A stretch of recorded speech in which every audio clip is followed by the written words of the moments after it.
ಜೈ ಶ್ರೀರಾಮ್. ಎಲ್ಲರಿಗೂ ನಮಸ್ಕಾರ. ಒಂದು ವರ್ಷ ಕಳೀತು. ಏನು ಪೆಹಲ್ಗಾಮ್ನಲ್ಲಿ ಹಿಂದೂಗಳ ಮೇಲೆ ಮಾರಣ ಹೋಮ ನಡೆಸಲಾಯಿತು.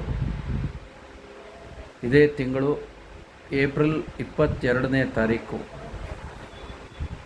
ವರ್ಷ ಕಂಪ್ಲೀಟ್ ಆಗತ್ತೆ. ಇದು ಎಲ್ಲರಿಗೂ ಗೊತ್ತಿದೆ ವಿಷಯ.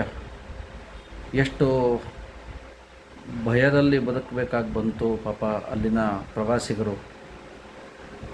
ಮೋಜು ಮಸ್ತಿಗಾಗಿ ಹೋಗಿರ್ತಕ್ಕಂಥ ಮತ್ತು ಪ್ರವಾಸಕ್ಕೆ ಹೋಗಿರ್ತಕ್ಕಂಥ ಆ ಪಾಪ ಅಮಾಯಕ ಹಿಂದೂಗಳು, ಅವರ ಮೇಲೆ ಎಂತಹ ಭಯೋತ್ಪಾದಕ ಕೃತ್ಯ ಹೇಳಿದ್ರೆ, ನೀನು ಹಿಂದೂನಾ ಅಂಥೇಳಿ ನೋಡಿ ಗುಂಡು ಹೊಡೆದು ಬರೀ ಗಂಡಸರನ್ನೇ ಕೊಲ್ಲಲಾಯಿತು.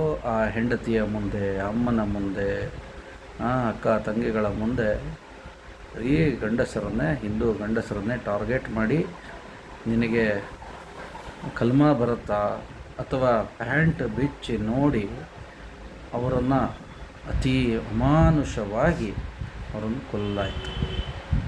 ಇದೇ ನಾಳೆ 22ಕ್ಕೆ ಒಂದು ವರ್ಷ ಆಗತ್ತೆ. ನೆನೆಸ್ಕೊಂಡ್ರೆ ಕರಳ ಹಿಂಡುವಂತಹ ಕೃತ್ಯ ಇದು. ಇಂತಹ ಕೃತ್ಯ ಇಡೀ ದೇಶದಲ್ಲಿ ಇದೇ ಮೊದಲಲ್ಲ.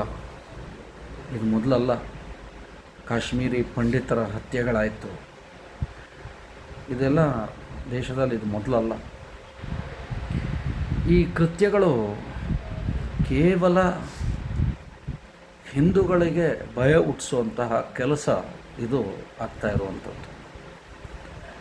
ನಾವು ನಾಳೆ ಸಾಯಂಕಾಲ ಏನು 22ನೇ ತಾರೀಕು ಪೆಹಲ್ಗಾಮ್ ದಾಳಿ ಆಯಿತು, ವರ್ಷ ಆಯಿತು, ಆ ವರ್ಷದ ಒಂದು ನೆನಪಿಗಾಗಿ ಪೆಹಲ್ಗಾಮ್ನಲ್ಲಿ ಮರಣ ಹೊಂದಿದ 26 ಜನ ಅವರ ಆತ್ಮಶಾಂತಿಗಾಗಿ, ವರ್ಷದ ನೆನಪಿಗಾಗಿ ಎಲ್ಲ ನಮ್ಮ ದಕ್ಷಿಣ ಪ್ರಾಂತದ ಎಲ್ಲ ಜಿಲ್ಲೆಗಳಲ್ಲಿ, ಜಿಲ್ಲಾ ಮಟ್ಟದಲ್ಲಿ ಒಂದು ಸರ್ಕಲ್ನಲ್ಲಿ ಅವರಿಗೆ ಒಂದು ದೀಪವನ್ನು ಬೆಳಗಿಸಿ ಅವರ ಆತ್ಮಕ್ಕೆ ಶಾಂತಿ ಸಿಗಲಿ.